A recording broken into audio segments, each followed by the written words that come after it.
Je suis avec désolation tout ce qui s'écrit, se raconte dans les réseaux sociaux contre l'Église catholique autour de cette histoire.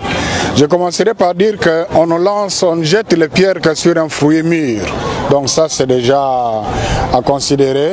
Mais j'aimerais me résumer à rassurer aux fidèles catholiques et aux hommes de bonne volonté autour de tout cela. J'ai retenu trois choses. Il y a une photo dans laquelle on retrouve M.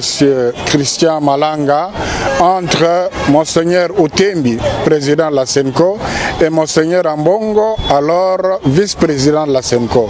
Donc, avoir le décor de la photo, c'était probablement en 2017, lors de leur plaidoyer, pendant que le président Kabila était encore président de la République.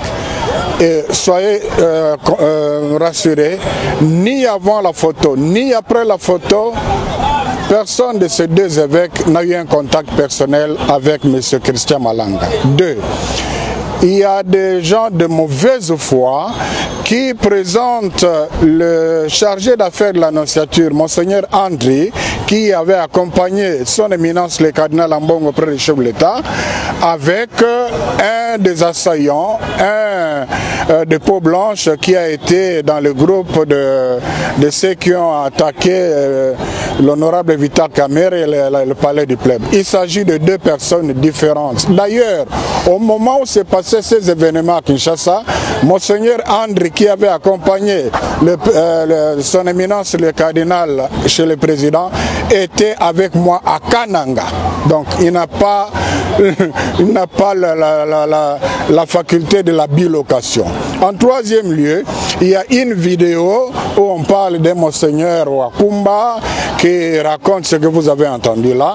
Après recherche, il s'agit d'un abbé incardiné au diocèse de Lissala qui vit comme un électron libre en Italie. Donc c'est quelqu'un qui combine les choses, qui n'honore pas l'Église catholique et quelqu'un dont le dossier est traité au niveau de la hiérarchie de l'Église à cause de son comportement. Et personne, ni son évêque, ni le prêtre de son diocèse, ni les gens de la personne ne sait comment il a eu le titre de Monseigneur. Dans l'église catholique, ce n'est pas comme dans d'autres églises où on se réveille le matin, on se donne le titre de bishop ou archibishop. Ça ne se passe pas comme ça. Donc là, ça ne va pas. Alors, il n'engage pas l'église catholique. Et d'ailleurs, un prêtre qui parle d'un état de Saint-Pierre et Paul, mais il a oublié toute sa théologie.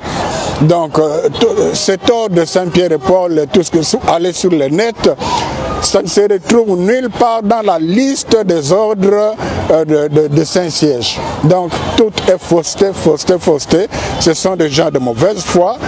Je ne sais pas pourquoi ils en veulent à l'église catholique. C'est pour ça que je dis on ne jette des pierres que sur un fruit mûr.